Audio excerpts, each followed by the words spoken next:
Savais-tu que le producteur de vodka n'est pas obligé de déclarer tous les ingrédients utilisés dans la production? Pourquoi vaut-il mieux ne pas acheter des pommes au supermarché? Et t'es-tu déjà demandé ce qui cloche avec le pain complet?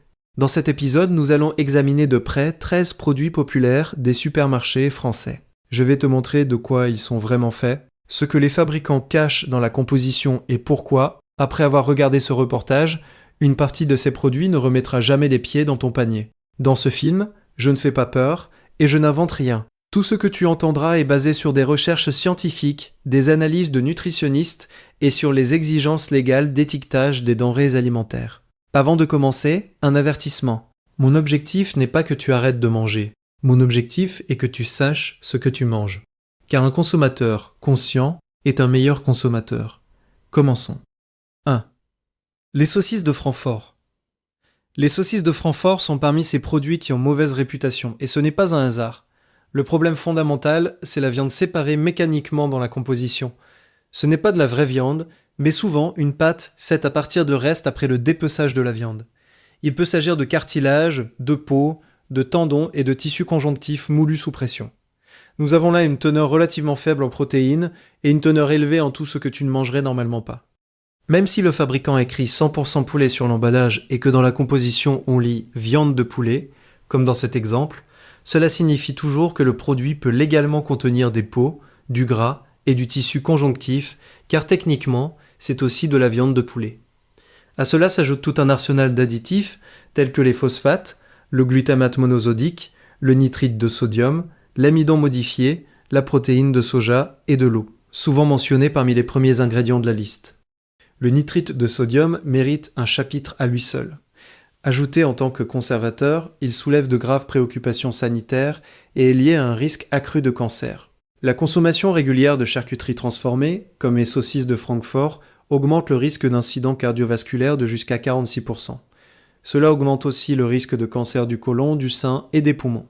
Occasionnellement, on peut manger des saucisses de Francfort, mais tous les jours au petit déjeuner, c'est franchement trop souvent. Écris en commentaire si tu en achètes. 2. L'aliment pour chien. Le deuxième produit dont je vais te parler, c'est l'aliment pour chien. Et bien que tu ne le consommes pas, toi, mais seulement ton animal de compagnie, écoute ce que tu lui verses dans sa gamelle. La majorité des aliments pour chiens, même ceux qui sont populaires et considérés comme premium, ne contiennent pas de viande en première position, mais des céréales. Le chien est un animal carnivore et son aliment commence par des hydrates de carbone ayant une faible valeur nutritive. La viande n'apparaît que sur les positions suivantes, ce qui se cache derrière le nom énigmatique « viande et produits d'origine animale ».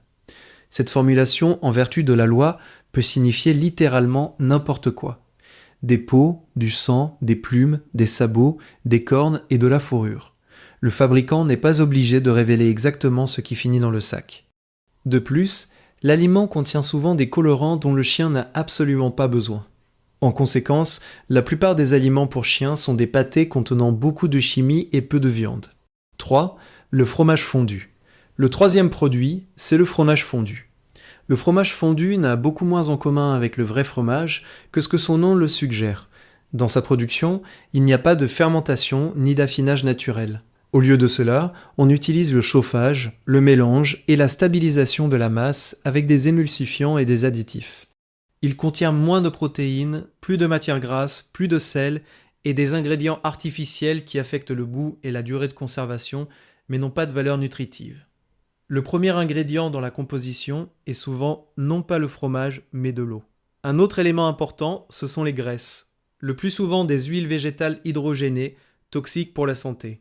À cela s'ajoutent les émulsifiants E450, E452, E3039, c'est-à-dire les polyphosphates. Et voilà où commence le vrai problème.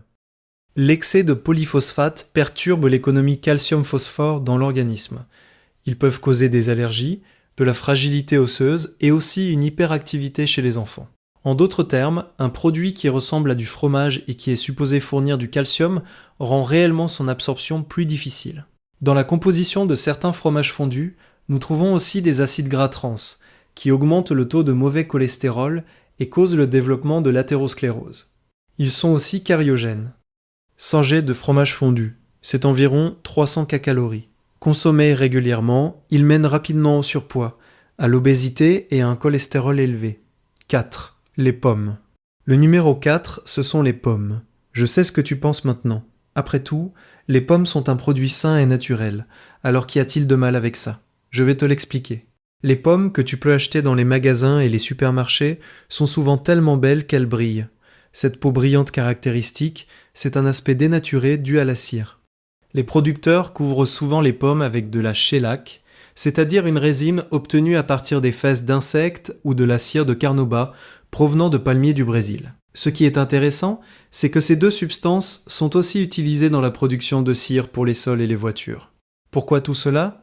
Pour qu'elles aient une meilleure apparence, pour que ce soit résistant au choc et pour que ce puisse rester plus longtemps sur les rayons des magasins. Tu achètes donc la fraîcheur qui est une illusion soigneusement conçue. Mais qu'est-ce qui se cache sous cette couche brillante? Les pesticides. Des recherches menées dans 13 pays européens ont montré que jusqu'à 85% des pommes contiennent des résidus de produits chimiques. Dans certains échantillons, simultanément 7 substances différentes.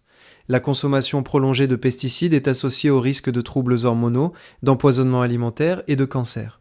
Leur action n'est pas immédiatement ressentie, le poison agit lentement et silencieusement, la pomme idéale du supermarché est l'un des produits les mieux emballés de toute l'industrie alimentaire, littéralement.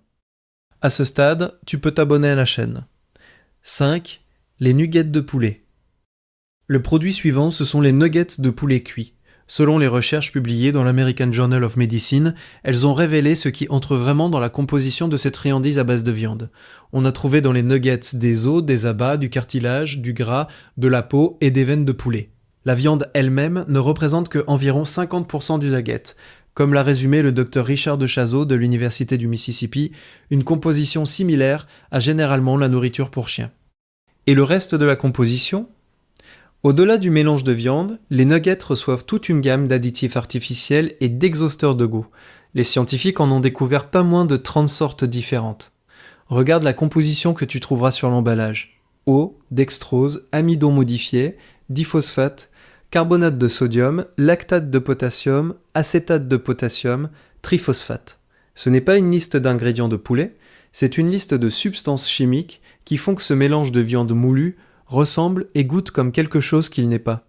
La consommation fréquente de nuggets favorise l'obésité, surcharge le foie et augmente le risque de développer l'athérosclérose, d'accidents vasculaires cérébraux, de crise cardiaque et d'hypertension. La panure croustillante cache efficacement toute la vérité sur ce très mauvais produit. 6. Le eau en bouteille. Maintenant parlons de l'eau en bouteille. Boire de l'eau est considéré comme le symbole d'un mode de vie sain, mais l'eau ce n'est pas l'eau.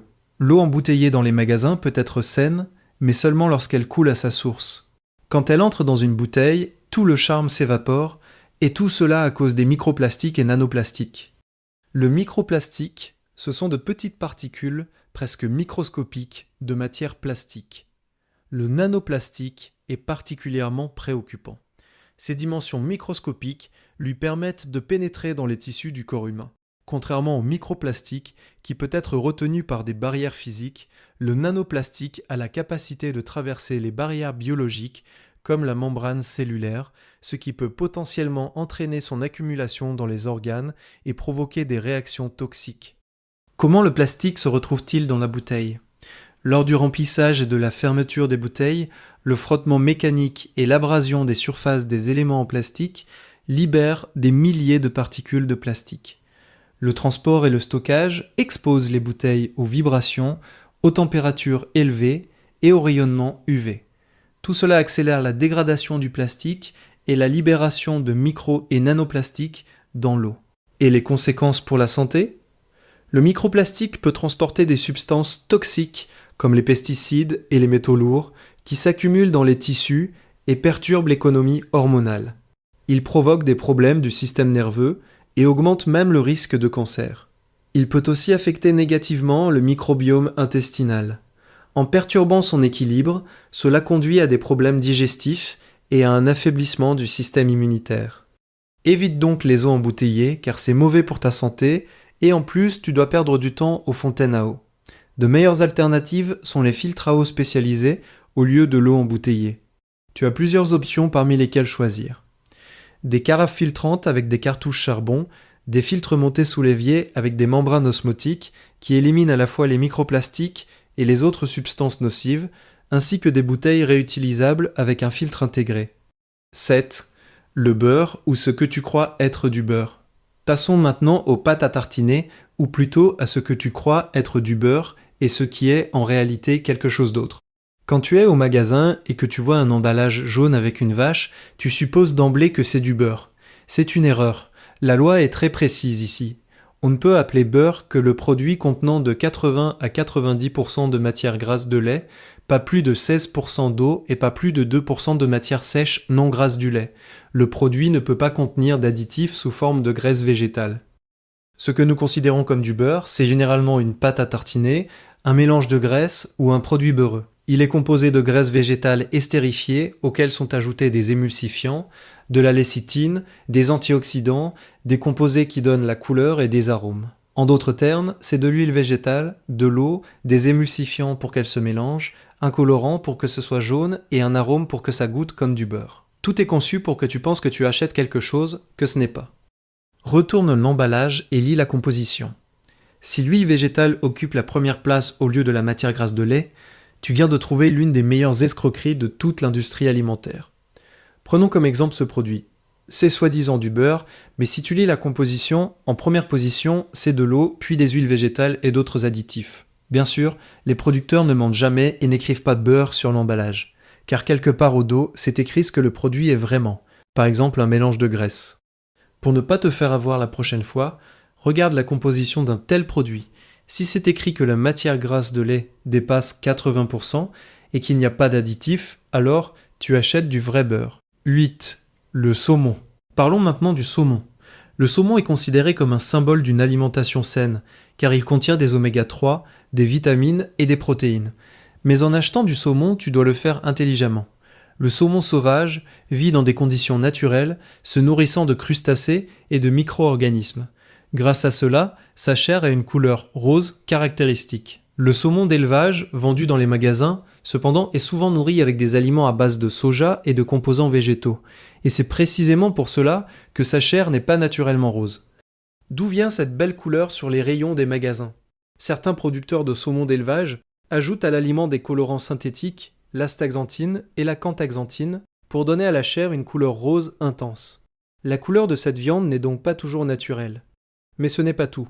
Dans de nombreuses fermes piscicoles, on utilise des antibiotiques et des pesticides pour prévenir les maladies et les parasites. Ces substances peuvent s'accumuler dans les tissus des poissons, ce qui pose des questions sur leur innocuité pour la santé humaine. Il arrive aussi souvent que les saumons soient élevés dans des bassins surpeuplés, ce qui mène au stress et aux maladies. Du stress, des maladies, des antibiotiques, et au final, un filet élégant dans du plastique avec l'étiquette « saumon frais ». Comment acheter du saumon consciemment ? Il existe plusieurs certifications qui garantissent une origine responsable du poisson. MSC est un certificat international pour le poisson sauvage capturé. Il assure que le poisson provient de stocks gérés de manière durable. ACC en est l'équivalent pour le poisson d'élevage et certifie les fermes qui répondent à des normes environnementales strictes. Les certifications bio ou écologiques indiquent que le poisson a été élevé sans pesticides synthétiques, sans antibiotiques et sans OGM. Cherche ces labels sur l'emballage. Leur absence ne signifie pas toujours que c'est un mauvais produit, mais leur présence te donne une garantie concrète. 9. La boudin noire, Cassamka. Le produit suivant, c'est le boudin noir. Ici, je vais commencer exceptionnellement par les avantages, car le boudin noir est un produit très sain. Il contient du fer, de la vitamine B12 et des protéines, et les spécialistes britanniques l'appellent même un superfood. Cependant, beaucoup de gens ont des objections à manger du boudin noir, car ils savent comment il est produit. La base du boudin noir est le sang de porc mélangé avec les abats de porc, principalement les poumons, le cœur, le foie et les morceaux de viande de la tête. Les abats sont minutieusement nettoyés, rincés et cuits à une température d'environ 85 degrés pendant environ 1 heure. Le tout est fourré dans des enveloppes, généralement des boyaux de porc nettoyés. En d'autres termes, tu manges du sang de porc cuit, des poumons, un cœur, un foie et des morceaux de tête, le tout emballé dans un boyau de porc. Le boudin noir est donc un produit qui a été créé pour que rien ne soit gaspillé après l'abattage. Personnellement, je t'encourage à en manger et mon objectif ici était simplement de te faire prendre conscience de la façon dont il est fabriqué. 10. La tête fromagée, sale saison. Et puisque nous parlons de charcuterie, parlons maintenant de la tête fromagée. La tête fromagée a même l'air répugnant. Si tu ne l'as jamais mangée ou si tu ne t'es jamais demandé comment c'était préparé, écoute ceci. La tête fromagée est faite à partir des abats de la tête de porc, de bœuf ou de veau, avec l'ajout de cœur, d'estomac, de rein, de graisse, de sang, d'éclats de viande et de peau. La viande cuite dans le bouillon et le cartilage sont hachés finement, fortement assaisonnés, et cette pâte, avec une partie du gras riche du bouillon, remplit les enveloppes, qui peuvent être des estomacs de porc ou des vessies de bœuf, puis elles sont liées et cuites à nouveau. C'est un autre produit fabriqué dans l'optique qu'aucune partie de l'animal ne soit gaspillée. Dans la version noire de la tête fromagée, on retrouve aussi de la graisse, de la cervelle, des reins et de la peau du porc, du cœur et de l'ajout de sang. Pense juste que tu manges du cerveau sur une tartine. En plus, il est difficile de dire que la tête fromagée est saine. Elle contient beaucoup de graisse animale qui contribue à l'augmentation du taux de cholestérol et augmente le risque de maladies cardiovasculaires, notamment l'athérosclérose. Selon les résultats des recherches du Centre international de recherche sur le cancer de l'Organisation mondiale de la santé, une consommation supérieure aux recommandations de la charcuterie augmente le risque de développer certains cancers. 11. La vodka. Maintenant, la vodka. Tout le monde sait que l'alcool est nocif et nous ne vamos pas développer ce sujet maintenant. Il existe un mythe selon lequel la vodka est l'alcool le plus sain car elle est fabriquée à partir du plus petit nombre de composants. Mais on parle très rarement du fait que le producteur de vodka n'est pas obligé de déclarer l'intégralité de la composition sur la bouteille. Mais tu sais quoi ? Je vais te dire ce qu'il y a vraiment dans la vodka. Sur TikTok, j'ai trouvé une vidéo où le propriétaire d'une école de barman internationale s'exprime. Il a dit que la vodka est fabriquée à partir de choses comme de la bière avariée, des confitures expirées et des épluchures. De plus, dans les distilleries industrielles, la matière première de base pour la production d'alcool est la mélasse, un produit résiduel de l'industrie sucrière. La mélasse, c'est une masse noire et épaisse qui reste après l'extraction de tout le sucre des betteraves à sucre. C'est littéralement un déchet de l'usine de sucre. Comme je l'ai mentionné, le producteur ne doit pas écrire tout cela, et pense juste que de l'eau avec un mélange de tous les ingrédients mentionnés est vendue comme quelque chose qui doit être associé à l'histoire polonaise, à l'art ou à la littérature. 12. La bière. Restons sur le sujet de l'alcool et parlons de la bière. Comme pour la vodka, les producteurs de bière n'ont pas non plus l'obligation légale de placer sur l'étiquette tous les ingrédients utilisés pour faire la bière. En cherchant des informations pour cet épisode, j'ai découvert que certains producteurs de bière ajoutent de la colle de poisson. Tu entends probablement ce nom pour la première fois, alors je vais t'expliquer de quoi il s'agit. La colle de poisson, c'est aussi de la gélatine. C'est une forme de collagène obtenue à partir des vessies natatoires des poissons. Ajoutée à la jeune bière, elle se lie aux molécules de protéines, de graisse et aux cellules de levure et se précipite sous forme d'un sédiment gélatineux qui s'accumule au fond. Après versement, la bière est claire et prête à être embouteillée. La colle de poisson est aussi utilisée pour clarifier le vin, en particulier les vins blancs, où elle est très efficace. Elle est obtenue à partir des vessies natatoires de poissons, comme l'esturgeon. Bien sûr, je n'ai pas d'informations sur la bière exacte dans laquelle tu trouveras de la colle de poisson. Apparemment, la plupart des producteurs abandonnent ce composant, mais il est bon que tu saches. 13. Le pain complet. Le produit suivant, c'est le pain complet. Tu choisis du pain noir, car tu sais qu'il est plus sain. Il a plus de fibres, de vitamines et de minéraux. Le problème, c'est que la couleur noire n'indique pas du tout de la farine complète. Pour changer la couleur du pain, on utilise du caramel, et c'est du sucre supplémentaire ajouté au pain blanc ordinaire, qui en lui-même est pauvre en nutriments et considéré comme des calories vides. En d'autres termes, du pain blanc à la farine de blé teinté en brun pour ressembler à du pain complet. Il y a encore une décennie, le caramel ammoniacal était utilisé presque universellement par les boulangers qui essayaient de transformer rapidement et à bon marché du pain blanc en pain complet.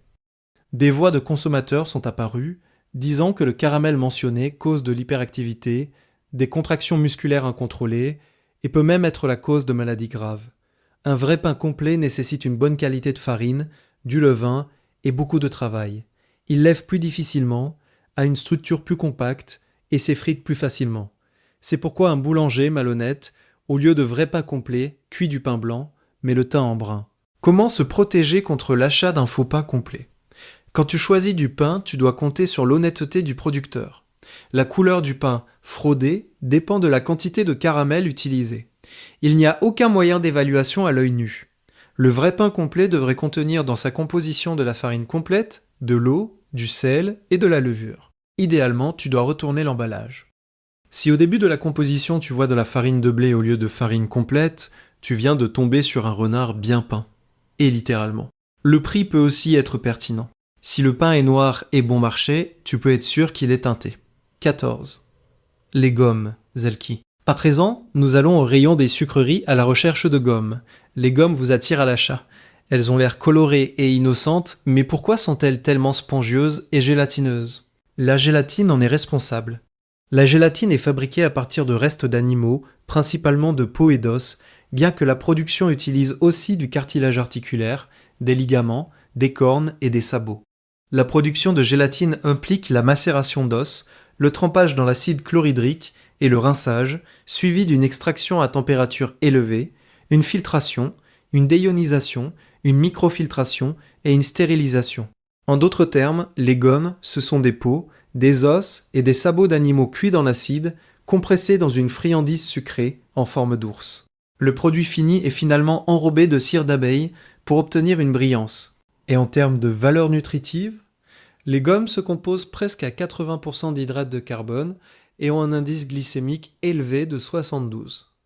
Après les avoir mangées, il y a une augmentation de la glycémie, puis le glucose baisse rapidement, provoquant une sensation de faim. De cette façon, les bonbons alimentent l'appétit et la consommation excessive de calories. C'est tout pour aujourd'hui, à la prochaine.